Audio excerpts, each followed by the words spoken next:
High everyone, good morning. सबैजना सन्चै हुनुहुन्छ होला। सो मेरो चाहिँ आजको मर्निङ तातो पानीबाट सुरु हुन्छ। सो तातो पानी पिएर चाहिँ म लागेँ ब्याग प्याक गर्न, किनभने मेरो नानी स्कुल जान थालेको छ नि त। त्यसैले मैले उसको ब्याग प्याक रेडी गरेँ। अनि त्यसपछि म उसलाई उठाउन गएँ। हेर्नुहोस् न, मेरो छोरी चाहिँ उठ्नै मान्दैन कि। अनि मैले उसलाई चाहिँ जसो तसो गरेर उठाएपछि उसलाई हेर्नुहोस् न एकदमै अहिले चाहिँ ह्याप्पी छ है। अनि जसो तसो उसलाई मैले रेडी पनि गरेँ। रेडी गराइसकेपछि मैले उसलाई छोड्न पनि जानुपर्ने हुन्छ कि। सो म चाहिँ लागेँ उसलाई स्कुलतर्फ लिएर र छोडेर आइसकेपछि साथीहरू फेरि मेरो चाहिँ काम हुन्छ है। किनभने मैले मेरो हस्बेन्डको लागि केही नास्ता रेडी गरेकै थिइनँ कि। सो मैले चाहिँ पहिला नै आलु र पिठो चाहिँ मुसेर राखेको थिएँ।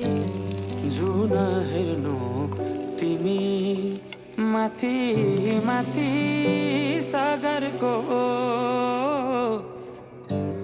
जुन हेर्नु तिमी माथि माथि सागरको, म हेर्छु मेरो जुन तिम्रो नजर, हेर्छु मेरो जुन तिम्रो नजर,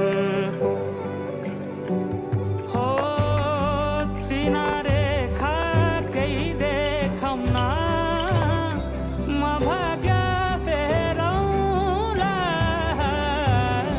तिमी बिहान साँझ मेरो तिम्रै। सो किचनका काम सकेर म चाहिँ जिमतिर लागेँ साथीहरू। सो मैले जिम स्टार्ट गर्न थालेको पनि 7 महिना भएछ कि साथीहरू। सो वर्कआउट पनि सक्यो मेरो अहिलेको। र म रुमतिर लागेँ, किनभने मैले रुमको चाहिँ केही सफासुग्घरै गरेको थिएन कि साथीहरू। गएर फटाफट पहिला त मैले बेडसिट मिलाउन थालेँ कि। बेडसिट टुक्टुकाएँ, बेडसिट मिलाएँ, अनि बाहिरको पनि सफा गरेँ। बाहिरभित्र गरेर भित्रै सफा गरेर चाहिँ अनि मात्र म फ्रेस हुन्छु भनेर बसेको थिएँ कि साथीहरू। सो देख्न सक्नुहुन्छ रुम पनि क्लिन भयो र म पनि फ्रेस भयो। So thank you for watching, by.